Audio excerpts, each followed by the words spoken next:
Hi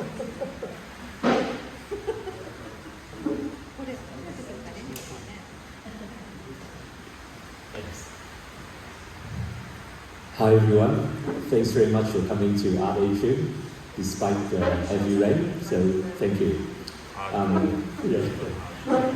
First of all, I'd like to acknowledge the traditional owners of the land, the Grigo, Pichigo and Gadigal people, and pay respect to the elders past, present and emerging.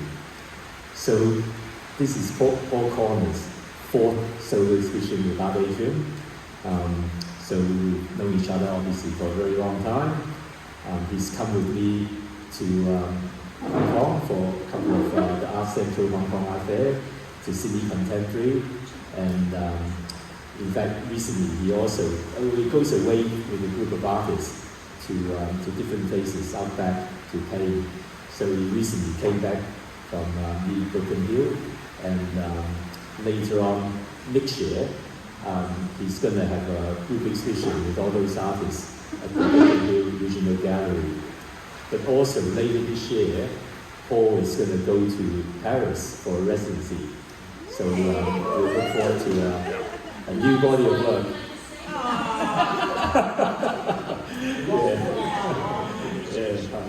So for today's conversation, we have Kate Goodwin. Kate's also known Paul for a while, and Kate is architectural, she's an architect, but also an architectural curator at the Royal Academy of Arts in London. And she's a writer, curator, but she's also an Adjunct Professor at Sydney University. So I look forward to a very interesting conversation between Kate and Paul, so you can welcome them both. Thank you. Thank you, Simon, and Paul, for the invitation to have this lovely conversation with you. And you for coming and braving this weather. It seems that Paul has a thing with water. It's definitely ever present around us, and I think every exhibition opening and talk is filled with water. But I might even first start by commenting and also complimenting you on the hang of this show.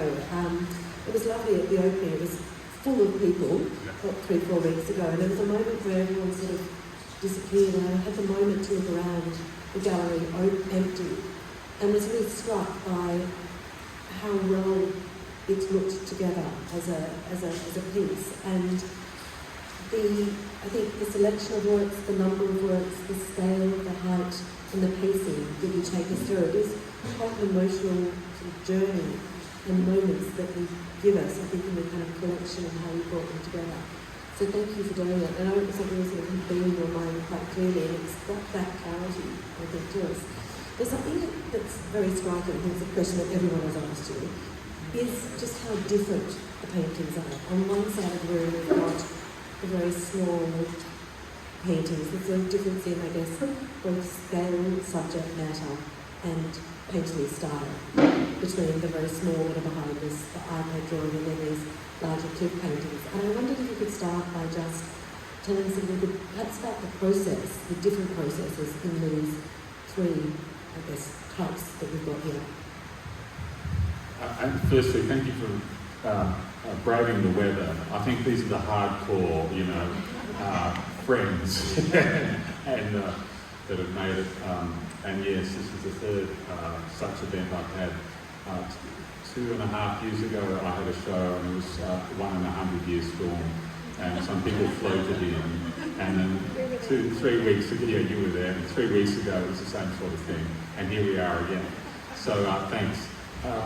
With regard to the different styles, it's an interesting word. We've talked a bit about styles and what it means, especially in the current sort of Western civilization of capitalism and what style means. But with regard to these particular paintings, the ones behind you and the iPad ones are very much within the lineage of work that I've been doing for the last 20 years, slow evolution. And they are of subject matter that I know really well. And so when my parents came back from the States and when I was a little kid, the first thing I did was learn how to swim. The second thing was to buy a boat and a little canoe. And so I know the harbour really well. school friends here that know that I know the harbour well, and they do too, probably. And so it was quite a natural progression to become an artist and use that motif, develop a kind of response to those places. Now with these ones, I had never come across South Head really. I had been there once or twice during sort of teens and so forth. And somebody suggested I'd taken an exhibition about South Head. And I said, that'd be great, because they thought I did work around South Head, actually around North Head, which I knew well. And so I told them as a kid, I said, yes, that'd be great. And I thought I'd better go and see South Head and do some drawings, to make sure that I could contribute to the show and be part of it. And when I went there, I was just confronted by the drama of it, extraordinary drama of it. And I couldn't really cope with it in terms of my style, if you like. And I had to invent a way of looking at it, and I couldn't progress it in the way that I would normally. So normally I would, I've got a place where I've arrived as an artist, a style, if you like, as an artist. But with these, I had to, I don't know if it was an invention, but I came up with a 3-point focal point where you're looking down, out and up in the same picture. So by the time I'd done that, there wasn't much room for me as the artist, So that's why they're different. One subject I know really well, and the other I'm working out how to deal with it. Can you talk us through going to these places that you know well, how you do it, the painting on plein air, and how versus studio work? And actually just talk a little bit about what happens when you go out and do those ones, and what happens when you do these. Well, firstly, these ones, I get really scared. And just as an aside, this one here, I had, when I go to these places, I sort of need to do some drawings and take some photographs, and I get closer and closer to the edge, and finally I get there and do some drawing photographs. With that one, I had to jump across the chasm there. It was only 4 feet, but it's nonetheless, terrifying. And I jumped down, and I did my work, and then I realised I had to jump up, and I terrified myself. So yes, it's very different to these ones. On plein air work relies so much on the portability of the work, and so they're necessarily small. Although I've done some very large ones, but in trees and so forth, they're probably less successful. So most on plein air work is small, and that happens. We talk about the studios are small now. You can't get big space easily. So a lot of artists in Australia paint on plein air, whereas these ones I got a studio, so I could finally work inside, and so they're studio works and therefore larger. So when you go out on a day to paint on plein air, so the ones here, how many canvases do you take with you? How quickly do you produce them? Take us through a day of painting on plein air or producing one of these. I have a quiver of canvases, I just pull one out. I usually about 2, they take about 2 hours to do one canvas, but that means that they might work or they might not, so I'm taking them back to a room, whether it's in, when we're travelling, whether it's with a caravan park or a small hotel or my little house, and finish them at home. So usually I'll spend a morning to a day working, depending on how many canvases. Of course, the iPad ones, they happen very quickly, but again, I rework them, so it's hard to put a time on them. They're quite instinctual. Yes. Because of the knowledge of the place that come out. Yes. And then these ones. So talk us through a process of producing one of these works. And you said you took photographs and sketches. How many and how did it work? Well, the process for these was very much about observing them in the first instance. So it wasn't an intuitive response, as you so correctly identified with that. And an intuition is built up by that knowledge that you have of a place and knowledge of how you work. So I know how to work. you know, on plein air. I've done it a lot, so I know how to approach it, whereas these ones had no idea, as I was saying before. So I relied a lot on photographs, and I do make a sketch of pretty much the composition that I wanted to there and then, and piece it together. And using photographs later on in the studio, I could then map more carefully because of course to have 3 focal points, it's very hard to meld the images together. So there's critical parts that you have to use cues from a photograph to help you through. You know, whereas I just intuitively do those. Did you return, once you'd taken your sketches and done the work in the studio and painting out, did you return to that spot to test it for yourself over looking at it? Or? Only so far as to do the next one, but having finished them all, I never want to go again. It was terrifying. So I'm done with it, you know? Which is a great shame, because I'm absolutely enticed by this series in lots of ways as to where it's going.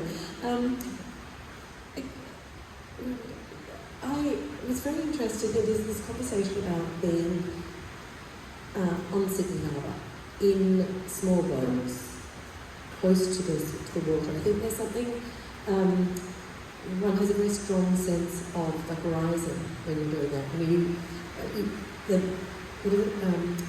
being on red-handed lily, yeah. and you're very close to the water, you see it and you feel the horizon, you know a balance, and the horizon is present in your works.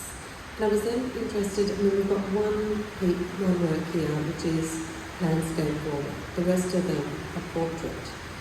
And I wondered if you could reflect or maybe think a little bit about the role the horizon plays in your work, and then the relationship between putting the creation of a landscape work and then the creation of these portrait works. Absolutely, a good question. Because the landscape one is the typical pictorial image that you get on a postcard. So it's the one that we're most used to. It's the one that when we take a photograph, we'll look at the horizon. The horizon's inevitably sort of a third to a halfway down the page. That's the pictorial that we're used to. And similarly with those ones, the horizons vary up and down a little bit, but generally speaking, depending on how close you to the water, they're sort of the middle of the page. You know, these ones, on the other hand, if you were to take a photograph of the horizon, as in a way that middle image is, you would not get the sense of looking down. And it's that very sense of looking down that is a terrifying aspect of that landscape. If you don't have that, you just simply have an outlook. What was important to me was to have that sense of looking down and necessarily looking to the middle and looking to the horizon, because when you're standing there, you are in fact very aware of the horizon, you're aware of the sky, but you're most definitely aware of what's below you, you know? And so that's why they're vertical, unlike most horizontals. And Hockney, I sort of read a lot about Hockney, and Hockney developed an idea of doing multiple focal points for horizontal images. So that's why I thought it might work vertically. It does very much capture that feeling, doesn't it? Which is why I was looking at them one can get there. I know one of the works is called Vertigo, and it does have that sort of feeling, and I think it's part of the reason there's an artist's text there. I said, you take us to the edge. And I think it is very much about that feeling of really being taken and drawn to this precipice. And I think part of what I was thinking of with this idea, and what I was so compelled by these works too, is the idea of an edge. And the edge being the meeting with two different conditions, and very quite often opposing conditions. And for me, part of the fascination of an edge is we understand where we are because of difference. And the edge brings two quite different conditions together. And it really feels like this when you look at this, you kind of feel the edge of land meeting the edge of water, which is, you can feel secure on land and less secure on water because of things more intimacy with it. And I think that edge comes through, and sort of reflecting a little bit too, you know, we understand the difference and feeling the difference by looking at your two works, these difference and contrast in it. Well, the edge here is really interesting. When in the 6 months I was there, the edge represents so much in terms of the beginning and the end of things. And suburbia kind of sprawls out, 5 million people sprawl out the Sydney plain, and then a razor blade cuts them off. Literally, there's backyards with fences, a 5-foot high paling fence to 30-metre drops, and then seagulls are nesting underneath them, and whales are going past, and it is the edge of wilderness. So that suburbia stops dramatically there. So the story of Sydney stops dramatically there, and the beginning of Sydney started dramatically there. It was the end of that journey of the enslaved colonialists, and the end of almost a civilization somehow survived. So it means so much, that edge. And so being there, standing often, in some instances next to rock carvings of thousands of years old, it was a very poignant thing. So there's no doubt the artist in me sort of leapt a little bit, and the intrigue ended, You also spoke a little bit about having vertigo and not liking edges, being particularly, I think when we spoke you also said sometimes you have to really give yourself a talking to in the morning to get up, to go out there to paint. It wasn't something that drew you to it, it was something almost to overcome. And I wonder, this sense of being on an edge, how you found your anchoring. Anchoring. What, spiritually or physically? I think one thing that I'm really interested in exploring is that this is physical and it is spiritual and it's emotional. I mean, for me, looking at an edge condition and what we're doing here is an emotional space. And I mean, there's a power in these works that you can feel you're wrestling with it emotionally. And edge has always been taken. I mean, I think what's part of the idea of awe and the sublime is going somewhere that we almost are scared to go ourselves. And that's my film, where you take us to this place. And I can sort of feel you being on that precipice, that you sort of, I think you described sort of leaning over and looking and trying to capture it. And I wondered where you anchored. So yes, physically and emotionally. So I've kind of got an idea. Yes, I wanted to see how you anchored yourself. Yeah, look, the physical one was one of slowly getting comfortable with it, because we're sitting fairly cosily here in this terrible weather. Driving was bad enough, and but on today on that edge, it's frightening, and so I've been there, and it's never really comfortable to be there. So gradually I get closer and closer, and we all get a little bit more brave as good. The thing is, I don't think ever they're comfortable places, these. I don't know how people live in suburbia against these cliffs, other than to imagine that they're not there and put up a paling fence, I just say, well, that's the edge, but, who knows what. I don't think, when I was there in that 6 months, the two notable suicides happened, there was in the news, and there's big signs everywhere, if you need help, call this number. And this is our city, it's so poignant. Whereas those paintings are very lovely to be in most of those places. They are all lovely places. Some of them muddy, not all of them harbour, but they're all beautiful. Or they have their own beauty. I mean, of course, this does too. It has its own beauty, and hopefully I've expressed some of that and found it. But they're not comfortable places, Imagine too, though, not comfortable at all, by the sounds of things. But you also, in each of them, you give us the ground plane. You give us the rock, the bit that's just in front of you. And it's often abstracted, but it's present. And so you don't drop us off. It's not quite sheer. There is always something you hold us in the bottom of the canvas on. And that's why I was kind of wondering perhaps whether that was part of your anchoring, and you've given us that anchoring. in the base of each of them. Yeah. Well, what importantly was to show that edge that you were actually on it, you know. And so by artificially folding the foreground into it, you know, to provide that sense that you're close to you're hanging on. I mean, in this case, actually, I had to climb over a fence and literally hang on. You know, so that's pretty much the way it is. But at the same time, to draw, to make the eye go down to the rocks below, so that you actually have a sense of, you know, where you are, and still have the horizon, still have, you know, the typical middle ground. Yeah. So in all of them, you're right. Trying to make sure that you're not in space. There's also something that struck me about the sense of, we had the conversation about everyone goes up to that place and they take a landscape picture. And that's what's quite lovely that you've done this thing that gives the sense of the drop. But in every picture I get the sense of what exists outside of the canvas. It's this feeling that you know the expanse that goes on. Even though it's captured in there, there's a sense of the expanse that goes beyond.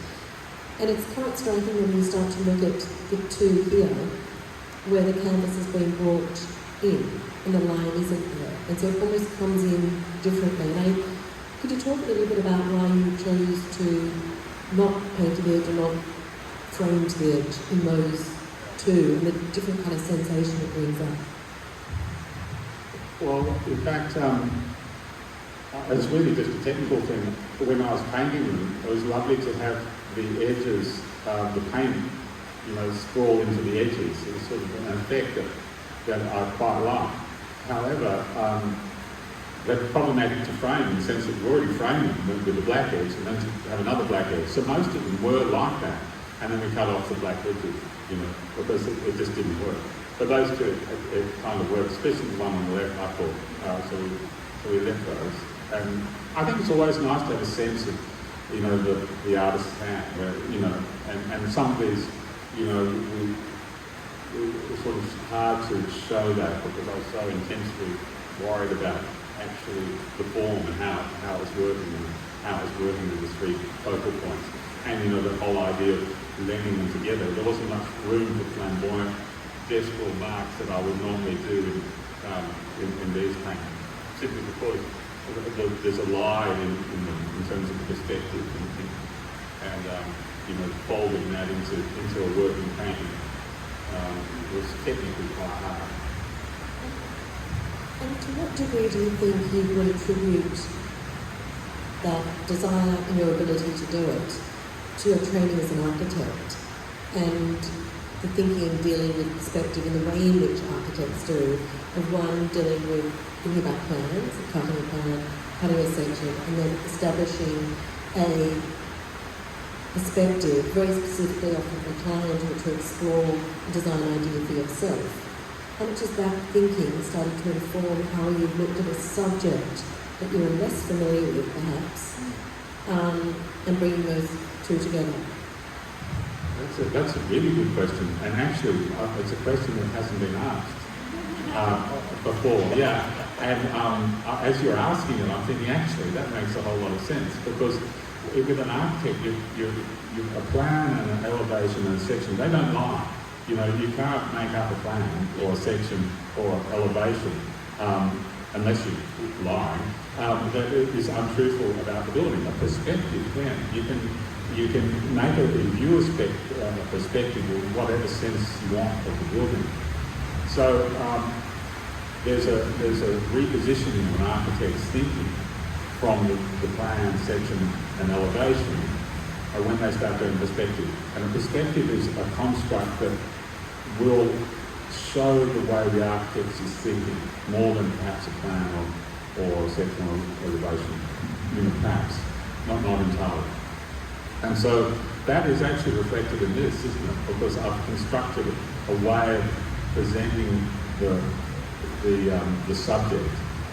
I mean, the best description of this, and actually Noel McKenna's thing in the wind prize as a picture of a section almost of a cliff.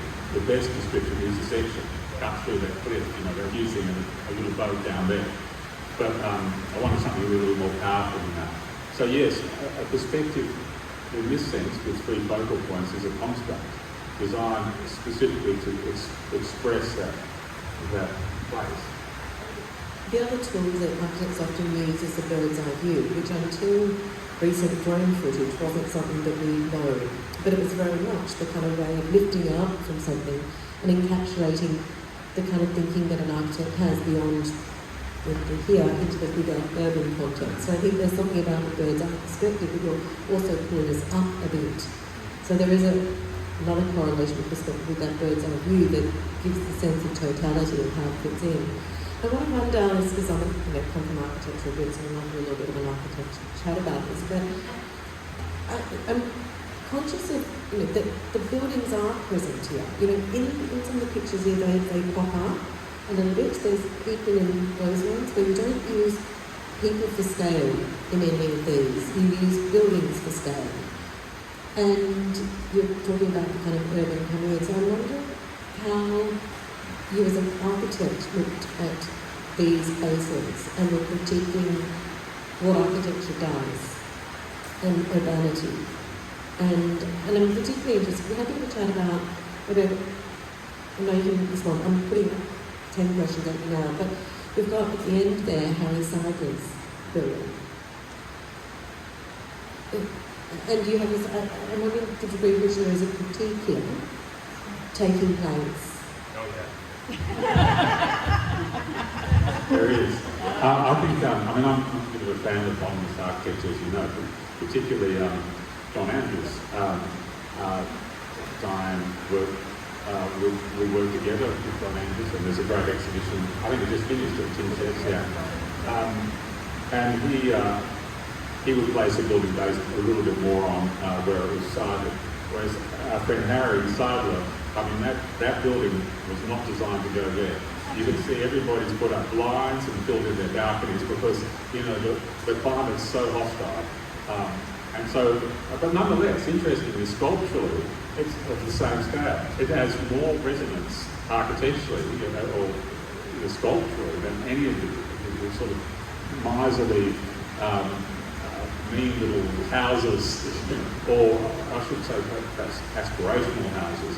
They turn their backs on it, So there's an interesting, there's one is sort of both deny where they are to a certain extent. One's far more sculpturally interesting than the other. I just thought it was ridiculous too, and also a challenge to, the architect in me wanted to make that, I can do it. Yep, I've got you, Harry, I can do it. And I think John, for people who don't know John Andrews, he was an incredible architect. He was he was spoken about being the third wave modernist. He was a humanist, and he was around about the environment and had the sensibilities that generation of science perhaps didn't quite in the same way. And I think it's lovely, you can feel your affinity with it. There's some words for above that. But just one more question on this architecture thing. So I think something that architecture always does is, at the best, change the environment or change the systems, but often eradicate what's there. It can eradicate the natural environment. And it's evident from the conversation, how you speak about nature, your response to coming back to Sydney as an 8-year-old was the harbour, the foreshore, the nature. And you went into a profession that in some ways eradicates that. Yeah. And I wonder whether painting is your way of reconciling something. Yeah. Again, I think nature has decided that I shouldn't answer this question. But as an architect, I'm listen to the destruction. And in fact, I am. Architects, there's no such thing really is ecologically sustainable architecture, I don't believe, at the moment. We've built enough. What we need to do is prod and push existing buildings to make them, useful. That's a generalisation. But you know, the idea that you can pull down a house and replace it with an ecologically sustainable house. There's 15 years of embodied energy in the house you pull down. There's 15 years of embodied energy in the house you're building. So it's not until day one, after 30 years, that you're actually doing your environmental bit. You know, so I've designed plenty of new houses. So yes, you're right. I'm complicit, or at least the gods say I'm right. But I also believe, and this is something happily John McDonald picked up in my last exhibition, was that landscape architects are, landscape painting, is the best advocate for the environment, you know, that a painter can do. You know, I think we can all try to write and try to talk as artists, but really what we do best, hopefully, is paint. And I think paintings that put you in the landscape and make you realise just how beautiful around you is, or interesting, you know, is, then maybe we'll go out and look at it and love it in a way that we should. So this is one of the reasons why I like painting a lot, and I don't like being an architect that much.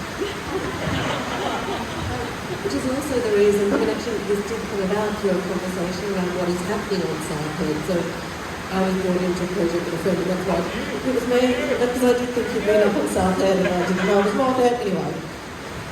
But I knew you'd done great paintings that were about these kind of edges and these things on it, and that is around trying to preserve these natural edges that we've got, which is so precious in Sydney. You go to other places in the world, you know how foreshore the vegetation, those places are a gift that we'll never get back and that we need to keep and to celebrate. But when I walked back into the room today thinking of, you know, healing the nature and all of these, I suddenly realised, and I should have probably before, but there's the difference, you know, in the ones behind us in the small pictures we've got, vegetation is very present. And I suddenly looked and went, there's very little vegetation here. And the vegetation that's there is kind of, it's sort of dotted in. And I wondered, were you conscious of having painted a lot of trees and vegetation? Were you conscious of that as a thing when we came to these paintings?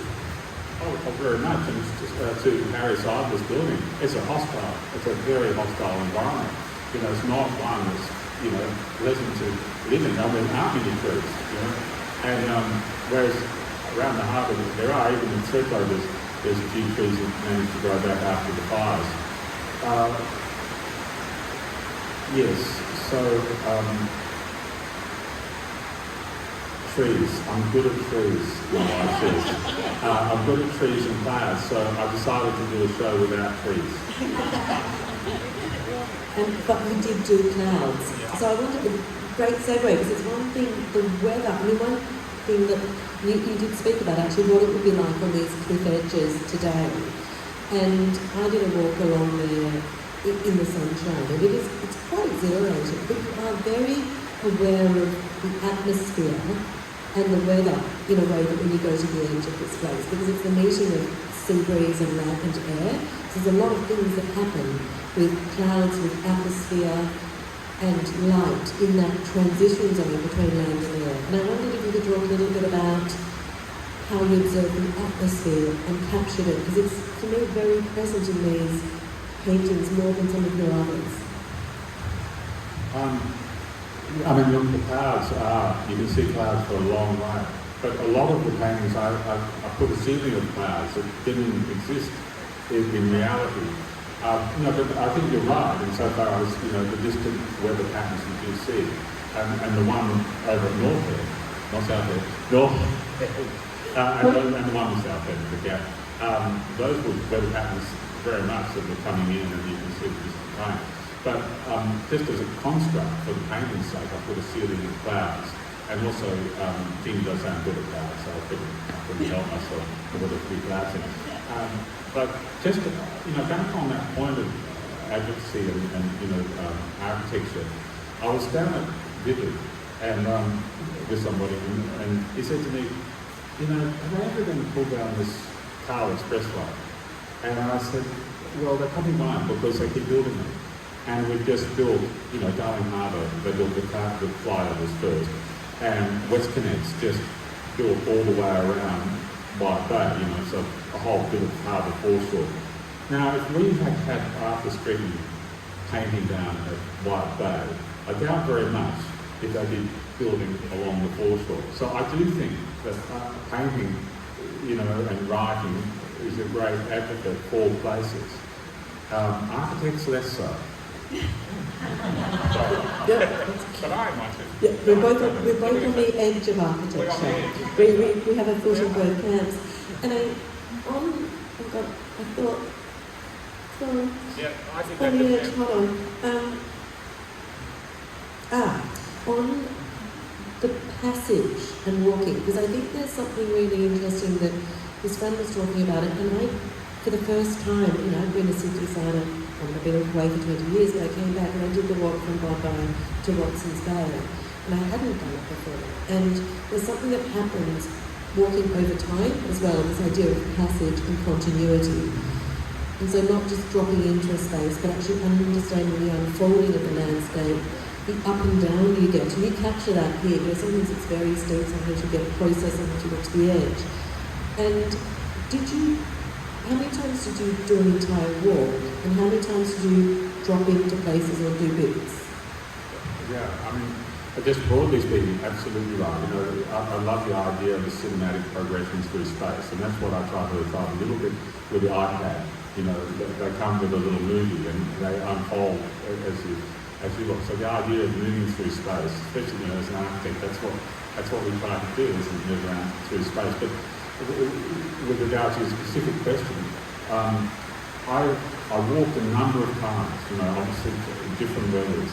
But then you have in your mind's eye painting, a potential painting, so you dive into that spot. So at 6 o'clock, 6:30 in the morning, I'd go out for the best light. Now, those who know me know that that's a really difficult thing for me to do. So I would be fairly short trip and I'd go out there. But you know, the unfolding of space is one of those things I'd love to be able to do in a painting, is to have a journey. And occasionally I've tried to do it. But these are really site specific. You know, it's all about, you know, being in that place, looking down and around and being on that edge, on that moment, you know, at that very moment. Not so much sort of, you know, trying to see a progression of space. Unlike the iPad movies that I've done, yeah. So to that point, so all of these paintings are essentially capturing South Head in dawn, early light. Is that right? Are there any that are at different times of the day? Yeah, some are at a more comfortable hour, but also you know, the best light is often in the morning. But sometimes the best weather patterns are, you know, around about 10 or 11 o'clock when the nor'easter's coming in, and the land is heated up and drawn in the weather from across the ocean into the land, and you know, you get those wonderful clouds. So, you know, around about 10 or 11 is also a really interesting time in summer. But yes, morning's great. You get that lovely light. The pinks. It's also you talk about the light on the cliffs, which is also quite an architectural sense of, you know, it's light on material, on form, which is a particular thing that with architecture, the Brit didn't know how beautiful it was until the light hit it. Lou Kahn's thing, you know, like it's when light hits the material that it comes in, and it's something that a lot of architects bow and nod to, that actually, you know, building becomes alive with light. It's the relationship of form, material, and light that makes architecture. And I wonder if that... Well, you know, again, another question I haven't really thought about, but you're absolutely right. These ones are about form and the light capturing, light on form and showing the form. Whereas, you know, quite deliberately, the on plein air ones are more graphic and without shadow, more often not without the use of conceptions, but generally, if there are shadows, it's there for, you know, a graphic reason to help the composition and the colour pattern. And but then I'm much more comfortable with that space, so I can sort of play around a little bit as an artist with these ones. Are very much about understanding the form, and you know, the way you understand it is with light, and light is You know, you turn off the lights, you can't see the form, you know. And in the early morning, you get the very strong lights, and also you get the beautiful colours. You do get the pinks and the yellows, and you know, they're seductive colours. But you know, they're not a seductive landscape. I know that. I mean, one of the great things about, one of the enjoyable things about being an artist and an architect is that you're not developing an idea for a client. You know, you're actually looking at things. So you're allowed to do difficult paintings. You're allowed to produce paintings that aren't necessarily all that, you know, they're not going to grace a living room wall comfortably. You know? Whereas if you're designing a living room, the people who are going to live in it pretty much want a comfortable living room. They do, but actually great architecture is not always solely comfortable. It takes you out of your comfort zone at some moments, which is also why I think these are great, because it's interesting you have this, in some ways, you're a sort of advocate for this place, but also not. And actually I think there is something about that is very seductive, because it is so other, and the sense of terror that can come with it is also the sense of beauty. It's sublime, the beautiful together. And there is something that takes you, I mean, a little bit of why I said something about that you take us to the edge, and the edge of time and the edge of ourselves. Because I think that there is something that it asks you to question about yourself, because of being on this precipice, because of looking out at the ocean from a particular height, with a sense of the city behind you. Like I think that you speak about this very well, that the city is kind of, we know it's come there. It's an extraordinary place actually in the world where you can look from one side and see the city glowing and Baringaroo Tower there, and look to the other side, and all it is nature and brute force and the ocean and all that wonder. And it's quite extraordinary in there, and I think that knowledge that you carry to it, for me, is quite incredible. And actually there's peace in it, because there's abstraction and there's imagination. And your works start to talk about that, and for me it's, what's off the canvas. So I think I love this place. And I think you've helped me love it more, or just remind me of those things. So I find it quite interesting, Well, that I don't. Yeah. Well, I think I probably do. I mean, it's probably like any great love, is that you just don't like them sometimes. Sometimes, and so that happens. But architecture is like that too. I mean, of course, great architecture is not necessarily comfortable, but it does take you to a place that you wouldn't otherwise have gone, and allows you to assess who you are in the world. And look, we've got great architecture, but not a lot of it. And the Opera House, when you walk through it, I mean, it's concrete and it can be cold, and it's not the best acoustics, or wasn't. There's a lot of things wrong with it in terms of an architectural brief, but it's a great piece of architecture that makes you really want to be a human, and asks a lot of questions of you, and puts you in a place that you wouldn't otherwise be. So great architecture can do that, no doubt. But I think we're obsessed at the moment with comfort and the idea of style, that we want to have a lifestyle. So I'd like you to reflect, this is going to be my last question, but I'm going to do it now because I think it's actually really, in talking about this, it seems quite relevant.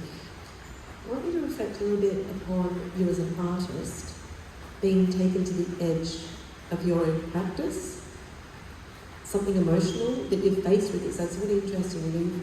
As you said, these are ones that comfort their intuition. This is a place you haven't been before. These are paintings you haven't done before. Where do you, having got there, how do you feel about that place and where it is? Yeah, so it's a question that I've been asking myself. I went out to Broken Hill for 2 weeks with a whole bunch of artists, and happily with some, quite extraordinary artists. And, so you're seeing their practice, and it's really reassuring in a way.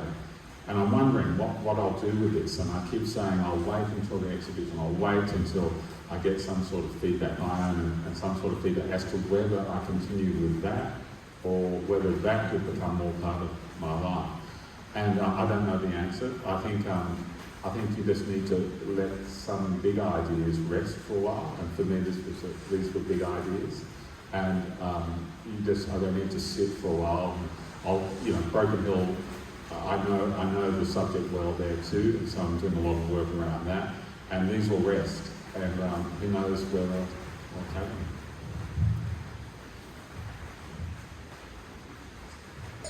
Feels like a nice way to end, doesn't it? But I did have another question. Is everyone like everyone? No? Do you want a question?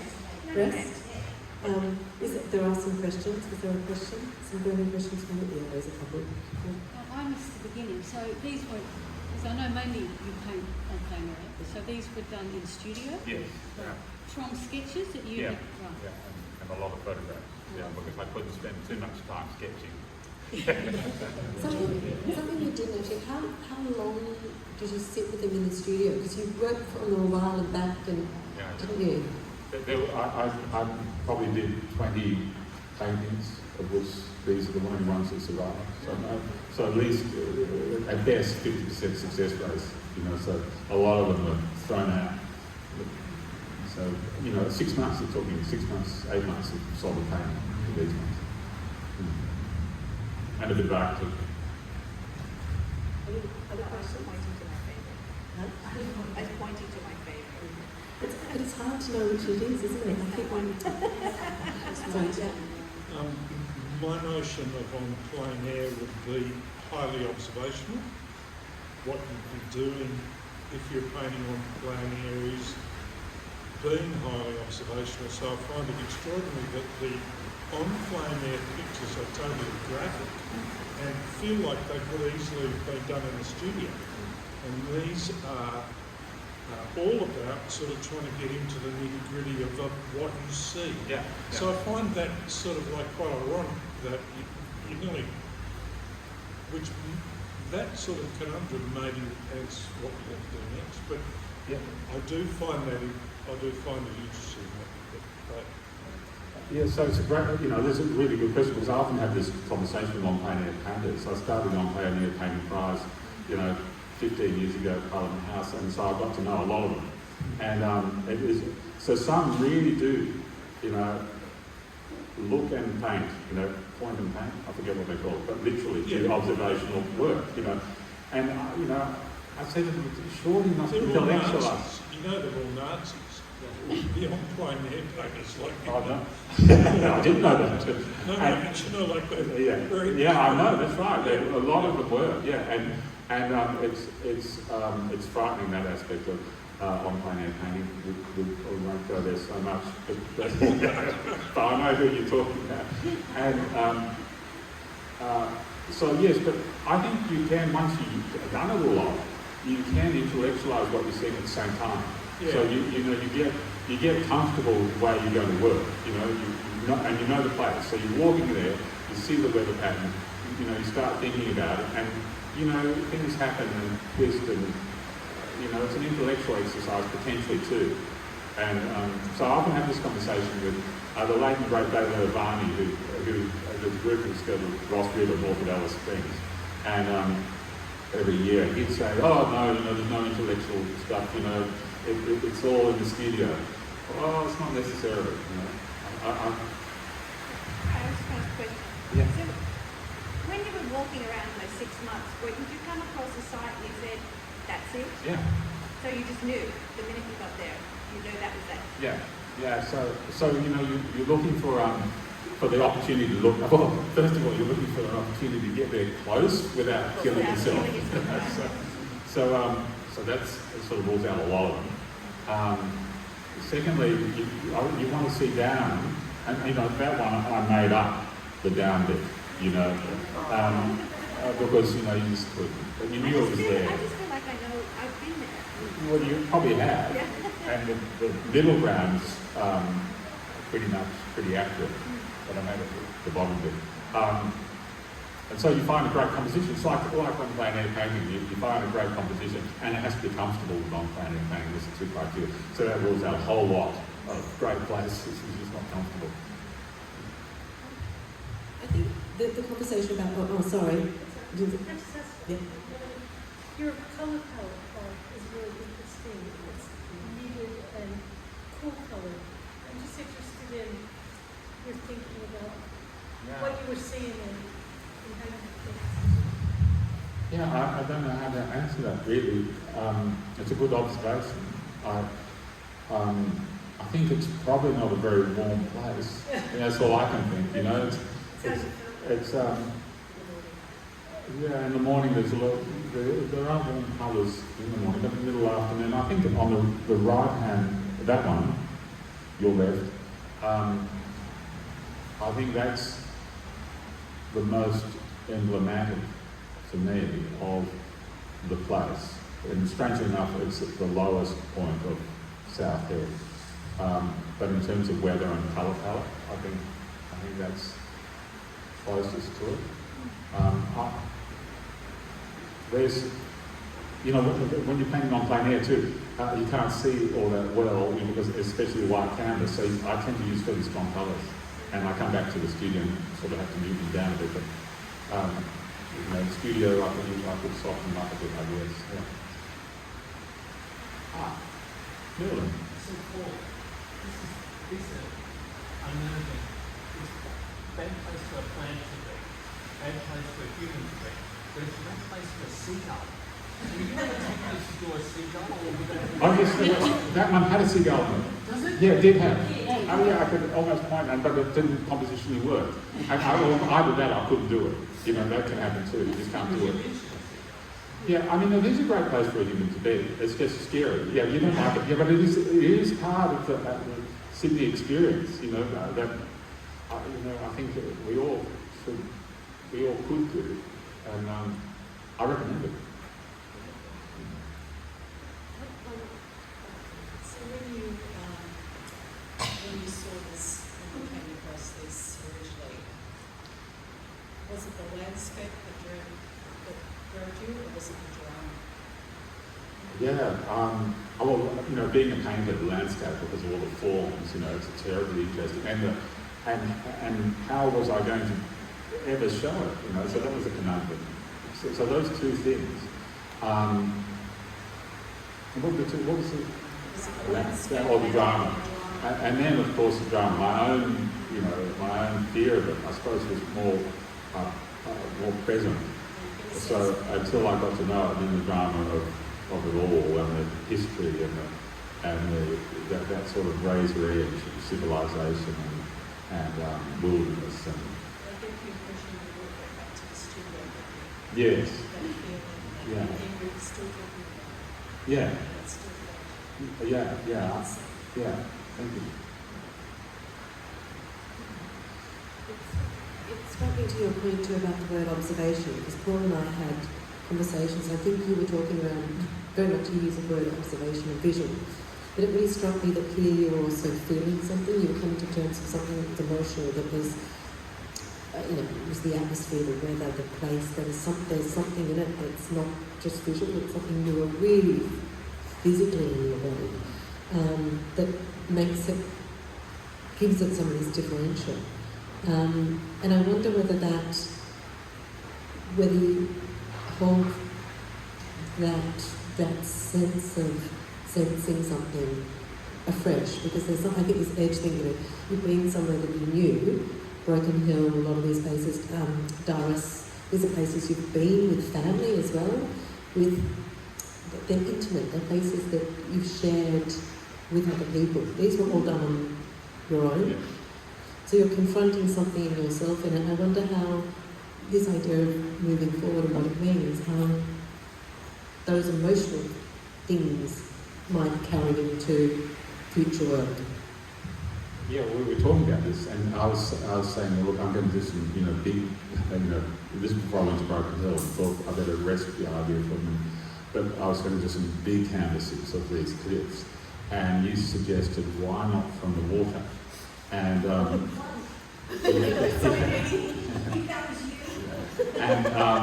I thought, this would be the most interesting thing to then to make some paintings from the water looking up. But maybe you just didn't want to do this tour. I thought that's one way of getting out of it. Me not showing up. So rock paint instead of That's rock right. fishing. That's right. Well, I think we were thinking it's a good idea until that poor fellow, the art collector. Yes. Yeah.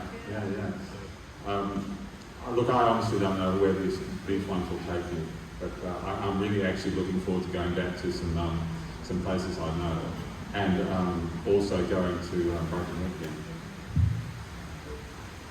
That might be a lovely way to end. I mean, thank you for taking us somewhere that you hadn't been and that we hadn't been as well. And I think it's such a sign of a really great artist who can boldly experiment and go to somewhere new and ask questions with the work and not resolve it. And I look forward to seeing what comes out of France as well, because that will be a new place and a fresh, the light's different in the south of France, less edges, but there's another form of an edge too that you might confront in self and ideas, and it's super exciting to see where that is, and I'll keep you out of the water for a little bit, Jen. But thank you, Paul, for taking us, bringing us and sharing this work with us and your thoughts and generosity, and congratulations on a really beautiful, impressive and really powerful show. Thank you.